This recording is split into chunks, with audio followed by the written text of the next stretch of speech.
Nachádzame sa v rakúskom Marchegu, v tréningovej centre pána Milana Červeňáka, Slováka pôsobiaceho v Rakúsku. Pán Červeňák, na úvod obligátna otázka, kedy ste sa dostali ku koňom, ku klusákom a do Rakúska? Pri koňoch som odmala a u klusákov som 14 rokov. Ja som v Rakúsku to na tomto mieste 14 rokov. Máte tu hlavne na starost tréning, čiastočne jazdíte. Koľko máte koní v súčasnosti? V súčasnosti mám v tréningu 28 koní. 29, dneska prišiel 29. Teraz v nedeľu vyhral. Jak sa volá? GS Capital Hill. Smerovať do ročníkových testov? Tento, ja viem, také menšie chovateľské. Aké tu máte tréningové podmienky? Tréningové podmienky sú veľmi dobré. Určite ste videli našu dráhu. Môžeme si pozrieť ešte? Môžeme sa ísť pozrieť. 2600 metrov. A 1700 metrov je ako široko, kde sa dá robiť rýchle roboty na tom. Tento už vybehol? Nie, to ešte nie je kvalitný. To je velikánsky, som chvíľu počkať a vyjesený s ním. Teraz ako 20 tempo pre mňa není problém, som tak si chodil keby nič. Ale viacej nechcem ho ani tlačiť na viacej, to je velikánsky.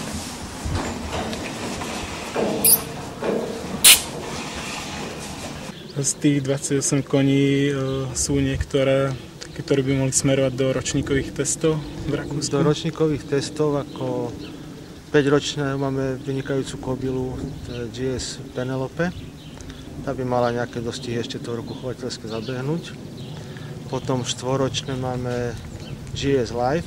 Tu je naša hviezda.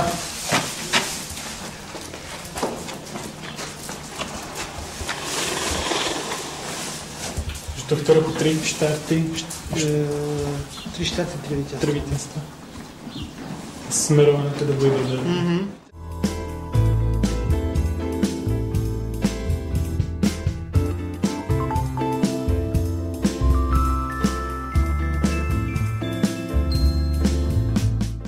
A GS Capital Hill. Dvaja sú 4-roční. A 3-ročné musíme si chvíľu počkať, lebo ešte nie sú zatiaľ kvalifikované. Vaše najväčšie nejaké jazdecké, trénerské úspechy, ktoré ste dosiahli, na ktoré ste hrdí, ste mohli vyzdvihnúť niektoré? Moje trénerské, neoficiálne, už som nemal licenciu, ale trénoval som tie kone, tak bola prezidentská cena, ktorú vyhrala Joy of Life S. Potom prakticky v roku 2000 a 2001 všetky 3- a 4-ročné dostihy vyhrala Last Dance S. Tá bežala 12 krát, z toho 9 krát vyhrala, 2 krát bola druhá a raz bola tretia. Zarobila cez 70 000 eur.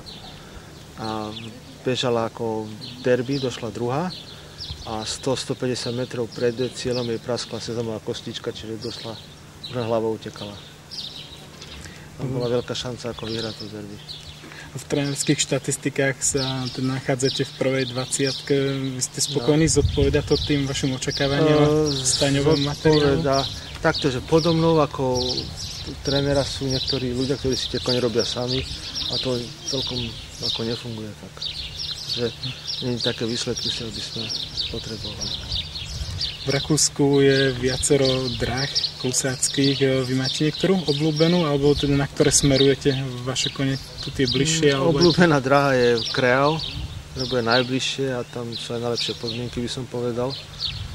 Potom veľmi kvalitná dráha je Ebraisdorf. No a potom Baden, čo my chodíme na tie 3 dráhy. Pred niekoľkými rokmi v Rakúsku sme videli pokles počtu cvalových koní, ako sú na tom klusáci v súčasnosti? Takisto to postihlo aj klusákov, nie v takom množstve bol pokles ako u cvalákov, ale je to viditeľné, že tých koní je menej narodených, menej sa pripúšťa, menej kupuje.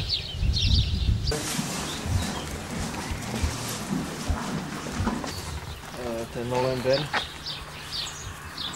A teraz sú ako prvý ročný a 4-ročný kone sú po ňom. A sú len 2. Má 14-4 rekord.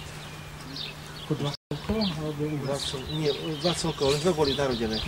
Ako 4-ročné. Ten potomok sa ako? Kaka. a druhý je November Jazz. Prečo ste v Rakúsku a nie ste na Slovensku? To je dobrá otázka. To pár ľudí chcelo, aby som mal, proste chceli, ako, že by som trénoval konia na Slovensku. Tak som bol s pánom riaditeľom, som sa rozprával o tomto a proste na Slovensku neexistuje, že by som mohol trénovať konia na Slovensku so rakúskou licenciou. Neviem prečo, všade to existuje na svete, ale na Slovensku nie. Takže mal som si vybrať buď odovzdám licenciu v Rakúsku a zoberiem si Slovensku, čiže tým pádom stratím všetky rakúske kone a budem mať nejaké 3 alebo 4 slovenské, tak asi preto. A môžeme hovoriť, že klusácky šport je nejak divácky atraktívny v Rakúsku? Robí sa propagácia? Alebo robí sa dosť veľa propagácií a hlavne ako ľudia, to publikum, sú tam dopel, na to slovenský dvojité súlky, ako táto napríklad tu. Takže stále z publika niekto... To zoberiem. Toto tu. Aha. Je tam dvaja sedia, je tam profi jazdec, jeden kúsok jazdec, ktorý je z publika, ktorý si to zaplatí a skúsi tú atmosféru priamo za tým koňom. A to je dosť populárne. Ako. Myslíte si, že by sa niečo dalo z tých spôsobov v Rakúsku aplikovať aj na Slovensku na zvýšenie popularity klusáckého športu? Dalo by sa, myslím, že tento s tými dvojsúlkami ako na 2 miesta. Dalo by sa to určite nejak trošku tých ľudí pritiahnuť, lebo každý by si mohol vyskúšať. Na tom Cválakovi ten majiteľ, ktorý má trošku viac kýl, si nesadne, nevyskúša si tú atmosféru. A tu si môže sadnúť a zistiť, že môže si aj sám jazdiť toho koňa. Myslím, že tie klusácké koně sú trošku vďačnejšie ako tie Cválové. A pre Rakúsko je charakteristické skôr veľký počet malých stajní, alebo tu dominujú veľké stajne s veľkými počty? Väčšinou má ako... je menej tých staní, pomenej koní. Čiže široká majiteľská základňa a tí ľudia potom vlastne sa zaujímajú o tie dosti. Mali ste ťažké začiatky tu? No, začiatky sú všade ťažké. Ale špeciálne ako Slovák v cudzom prostredí? No však práve hovorím, všade to bolo ťažké, ale pomaličky som sa trošilinku prepracoval, takže teraz už je to v podstate ľahké. Kedy nastala tá hranica, kedy vám začali tí rakúski majitelia veriť, že vám dali kone do tréningu? Mal som šťastie, ako musím povedať, s tými kobylami Joy of Life S a Last Dance S. V tom Battistoni S tam bol Crazy Dancer, ten ročník, ako to boli veľmi vynikajúce kone a darilo sa nám vtedy. Tí ľudia, keď vidia, že sa niekomu darí, tak hneď chcú byť pri tom. Ale celkovo tu máte viacej koní, ako ste spomínali, že máte v tréningu 28, máte tu?